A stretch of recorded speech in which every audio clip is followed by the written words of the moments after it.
Ashley, I'm so grateful that you wanted to spend some time talking about your business growth strategies and things that have grown out of your business, even in support of women in our stage of growth as leaders. So, thank you so much for entertaining the random invitation from a woman president's affiliation and being willing to share your story. Tell us a little bit about yourself and Simply Home.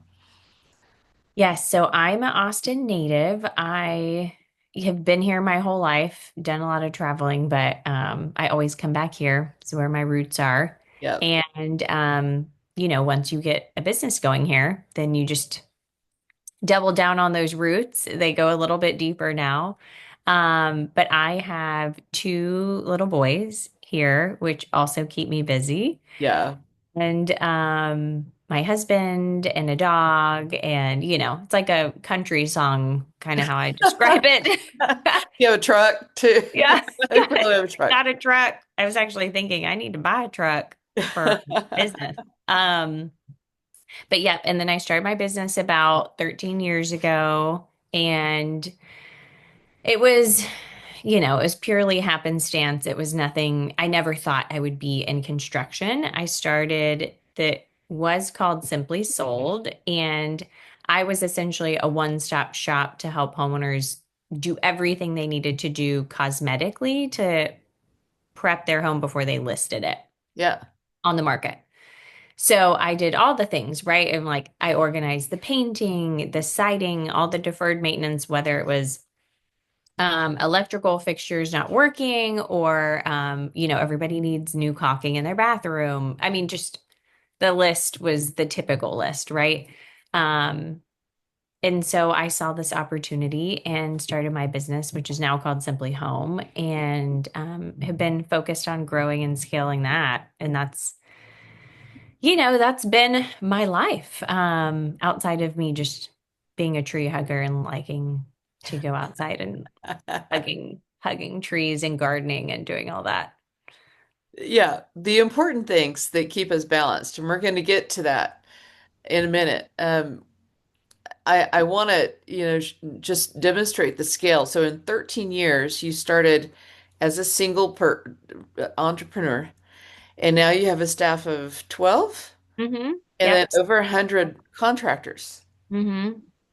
So tell me how you have um, scaled that growth in terms of how you manage the human aspect of all of those relationships, um, including making sure that your values are transferable to all these people. And have you scaled your systems to accommodate that growth? Yes. Yes to all of that. So I have always people are have always been my main focus. I over time learned that this was labeled as more of an empath. And so I signaled in and dialed in on the homeowner initially. And I thought, okay, people just want to feel seen and heard throughout their whole life, right? So how can I make sure that clients feel seen and heard when they're working with me, but when they're also in the construction industry? That's literally unheard of. It's not common in my industry to say, "Oh yeah, I just felt like my contractor heard me and understood me and listened to me and the process went great." Uh-huh. So that's kind of where I built my niche of really focusing on I want clients to say, "Wow, that was so easy. It was worth it. I had a good time going through this process." And maybe they didn't, you know, it's remodeling, so it's not like they Huh? were taking a trip to Italy, Right, right. right? We could talk about that too. But yeah. Yeah, but most importantly, I focused on them. And then to your point, there's different relationships. There's my client relationships, then there's my vendor relationships. And it was understanding their needs. They also don't feel seen, right? They feel like they're coming in homes doing the dirty work. People just want them in and out. There's a lack of respect. There's a lack of like one-on-one attention. Yeah. And so spending time with them on site and just hearing about their kids, hearing about what they have going on. And Whether it's 5 or 10 minutes, they will go the extra mile for you because you have that relationship, and I'll do the same for them. Yeah. And we like to joke around a lot. Subcontractors, they're all different, but there's a sense of like the humor and the comedy kind of speaks to them and lightens their day. Nice. Yeah, so I've kind of figured them out. And like anyone, Donna, it's like you give an inch, people take a mile. So we just, no matter the relationship, whether it's with clients, vendors, and same thing with my employees, right? It's just about expectation setting. Yeah. So I've had an interesting journey as a leader. I was able to really focus on clients and vendors, but when it came to Uh-huh. team members, I hired a coach a long time ago, and I told her, I'm like, I'm really struggling with my team. They just don't get it. And like, I was acting like they were the problem. And she enlightened me and made me realize I was the problem. Really? Yes. And she's like, it starts with you. Like everything you're seeing in your business are things that you have created. Yeah. Um, and I didn't believe her at first. It wasn't a matter of her just telling me that. I had to actually go through the steps and Yeah. figure out that, Validate this. yeah, figure out that that was a pretty accurate statement. And I needed to grow as a leader, and how I thought of myself and how I showed up reflected in all areas of my business. And so I really had to work on that. And I'm still working on it. I love that you are open to it and not defensive. It's easy as a female business owner to want to own our domain of expertise and to have someone who is in a different field actually bring up directive or critical information on how we manage our area of expertise. That can be hard to receive. And you are an anomaly, a woman running a construction business in a world that is predominantly full of men in construction. I look at the houses that are being built across the street from the new house we just bought. Don't see a lot of women on site. So tell me how that has played into the way that you kind of manage your leadership. Yeah. So, I was looking to sprinkle in women in the industry. So I wanted to give women a start, whether or not they had the background specifically. I more went after their competencies and skills and thought, okay, I can teach them about the industry. That part's teachable. Behaviorally, as you know, there are behaviors that I can't teach people or right. And so I'm like, okay, I can teach you about the industry. And there are things, being in a male dominated industry, there are things that I take note of when I'm talking to people around like, oh, interesting, is your husband involved? Or, oh, interesting, you have a company. Is it, who helped you? Right? There are always things about that people say, and it's women too. Women don't realize, I get that you don't realize subconsciously what you're saying. But the inflection of like, oh, your husband has to be involved. And I always come back with, no, my husband is the least handy person in the whole world. I'm the one installing the new door hinges or hardware. I'm the one installing new door handles, right? Like that's me. Yeah, Uh, I'm the one measuring for our new floors or our new doors. That's all me.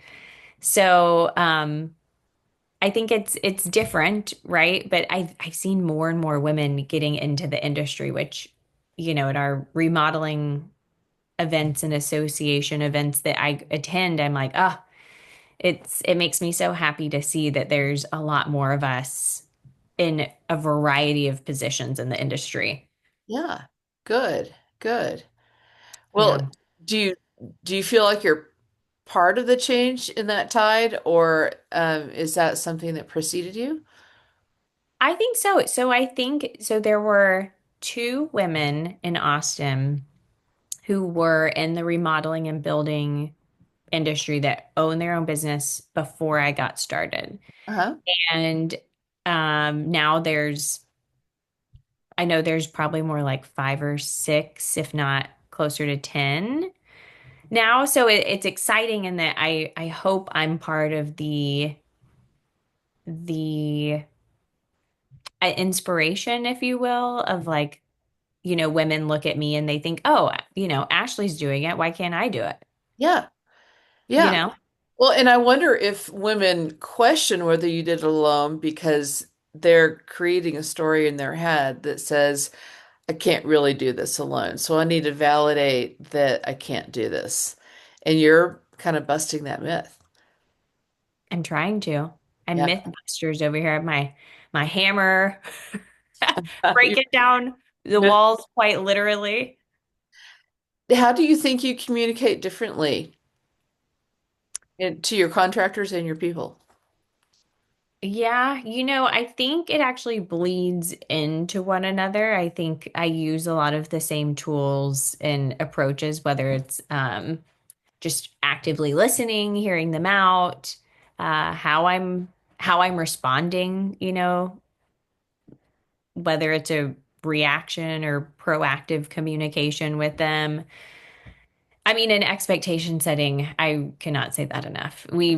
There are expectations throughout the whole company for vendors and clients. And then anytime something comes up, which, Donna, after 13 years, there's something that comes up still all the It's time, normal. Yeah. and I always say new levels, new devils. And so it's like a game, if you will. And so at this level, there are these little monsters hiding that I have to defeat. Yeah. And sometimes I'll be on that level for a while because I haven't figured out how to overcome that. And we really have set those expectations throughout the way so that nothing comes up. We try and learn from them. But inevitably something comes up and then I'm like, oh, we didn't set an expectation on that, or like, oh, that's a gap. We didn't see that coming. And we take note of it, fix it, and move on. So when you fix it, are we talking about fixing a process? Hmm. Yeah. I heard Brene Brown on a podcast talking about um, a new employee who held her accountable to her own process and questioned the request that she made for data by running her through this screening system that was a company valued process. And she went, she's using my process on me. I've actually had that happen to me many of times, and Yeah. I really respect it and appreciate it. I think as entrepreneurs in general, and there are going to be people outside of entrepreneurs, but entrepreneurs in general, you are typically a type of person and you have all the ideas and you have these things, right? And you build the processes and like them, but you don't always stick to them. Right. So I'm regularly humbled by my team members being like, okay, but the process says to do this. And I'm like, right, right, right. Follow that. Yes. I think that's really, really wise. And it seems to be working. Um, your business is growing and there are certain requirements to be in WPO, so it must be successful. Um, what would you attribute that growth to? Mm. I think it is a mix, maybe like a blended margarita. It takes a good mix of things. Um, I think there's a level of authenticity and staying true to our vision and our path and who we are. Yeah. I think there's a level of knowing again that you can't keep doing the same things that got you here to get you there. Yeah. Otherwise, we're going to be like Blockbuster and poor Blockbuster. I think sure people reference them all the time. Well, it is the most famous example of that industry shift. Yeah. we all don't want to be a blockbuster that was such a big component of everybody's lives and just faded away. almost overnight. Literally, yes, literally what felt like overnight. Um, so I think it's that, and then, you know, a lot of it is continued learning and listening, being able to be humbled, being able to hire experts and know that I don't know everything and that Yeah. I am leaning on my team members or outside team members to get us there because I don't know everything. So, yeah, I think the mix of like your values, the authenticity, and growing and learning as a leader so that you don't, if you're not moving, then you're still, and then, you're going to be part of the past. Yeah. That's a statement worth meditating on. If you're not moving, then you're going to be part of the past, which is kind of the problem with Blockbuster. They didn't anticipate the future, or they didn't anticipate what technological technological changes were going to create new opportunities in business. Yeah, So, right now that's like a lot of our chat GPT and, you mhm, know, staying ahead of with AI because you can't fight it. You have to go with it. yeah, it's a matter of how to harness that wild Mustang. Yep. So, you're taking on a new venture that is really in alignment, but a diversion from your primary work. Mhm. And you and I both care a lot about women being equipped to live a whole life. So I want you to comment on how you stay engaged um, with your whole self, how you manage having two little boys and keeping yourself healthy and managing how much time you spend on your skincare routine. And how did that birth this vision you have for this Women's Health Center? Tell us a little bit more about that journey. Yeah, so two parts to this. One, going through, you know, creating my little boys, bringing them on this earth, and then going through the process of rebuilding those habits and staying grounded and how a woman does that while going through, even if you don't have children, going through the monthly changes that we go through, going through perimenopause, menopause, right? Like women go through so many changes all the time, which is probably why we're such great leaders now that I'm saying this out loud, Yeah. right? We're so used to change. Our bodies change all the time. Um, and so when I was going through that with my first son, it felt like, I was tapped into Western medical system and the Eastern system or way of life. And I thought to myself that there has to be a way to bridge this in a way that they can work together so that it can really benefit women. And so after my second son, who was born a little over a year ago, I thought to myself, when I was on my maternity leave and I'm just trying to survive and trying to keep this little person alive, and I had a C-section, and I didn't realize how hard those were on your body, and there was just no knowledge or guidance on any of that. Um, and granted, thank goodness for the moms online where that you can like read blogs or follow on Instagram, right? So you feel like, oh, this Yeah. is what I'm going through is understandable or other people have gone through this. Normal, and to the extent we can use that word. Yeah. Yeah. Yeah. Normalcy.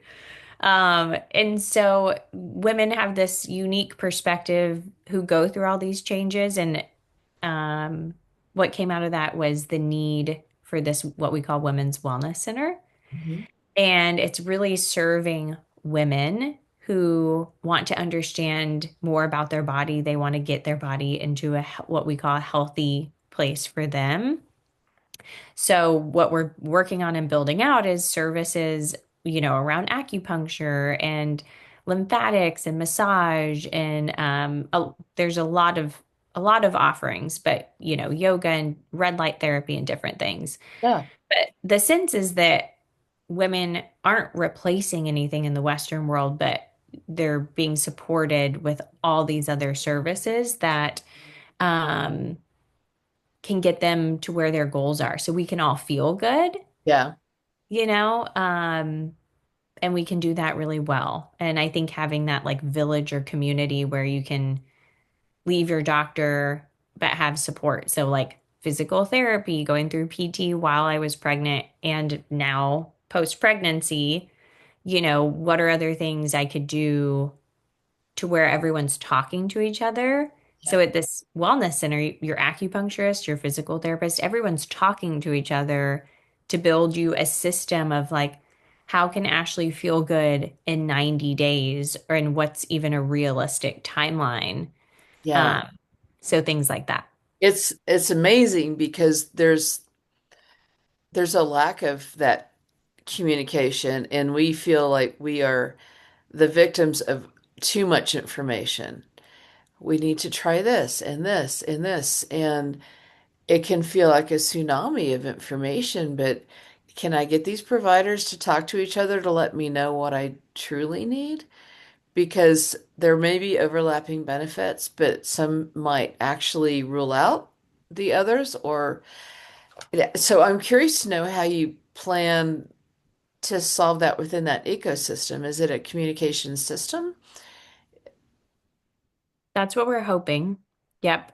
That's the idea around it is the communication system and having, that village where you feel like you can actually go somewhere and get the information that you need and you have a channel of communication that isn't difficult to reach someone.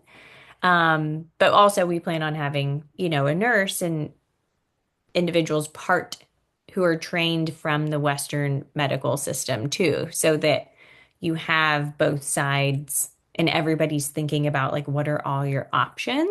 the whole picture. Yeah, the whole picture. Let's look at the whole body and understand what's going on.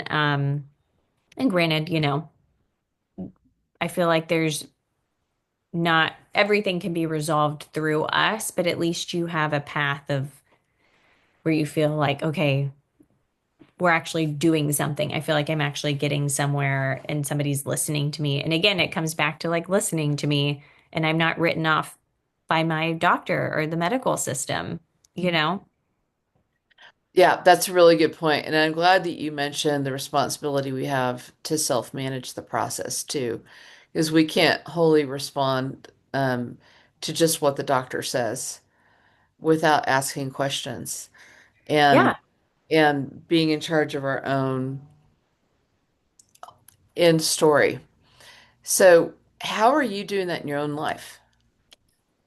Oof, that's the question of the century. It is always evolving. It's one of those evolving hotel doors where I'm like, oh, yep, we're doing it today. Oh, no, we're not. Oh, yeah, we're doing it today. Right. And it's every time I get my habit set up, a kid gets sick or, something happens that changes how I have my routine. Your routine isn't possible. Right. And it might, so you have to reset and it takes that willpower to reset over and over Yeah, and over again. But my goal has been the last couple weeks is just like get up at this time, give yourself 10 minutes. If you can't do 20 or 30 minutes and, start your workout, even if it's 10 minutes, just do a little bit of movement. yeah, And build your day around like I take my kids on a walk at the end of each day and I'm like, okay, how can I get some movement in for all of us at the end of each day? good. So you're just building it in to the course of the day and building it into time with other people. I'm trying, yes. It's like Yes. how do you do both? It's tricky. It's tricky. I don't know if I told you that I spend the mornings like sitting with my coffee and my dog on my lap. Sometimes it's hard to get up from that to go to my yoga mat, which is not that far away. I'm looking at the yoga mat going, but I'm so cozy. And Right? we have to think of the big picture. We have to think of all the people that rely on us to have our brain on high alert and functioning at an optimal level, right? Well, Yeah. I'm excited to see this evolve, and I will touch base and stay in touch with Yeah. the evolution of this Women's Wellness Center and how you are on parallel tracks, still building your business and scaling it. Because I think it's a beautiful thing that you have found an outlet that's important to you, but you continue to build. And um, it's inspiring for us to watch that. So thanks for sharing your story. Yeah. Thanks for having me. I appreciate it.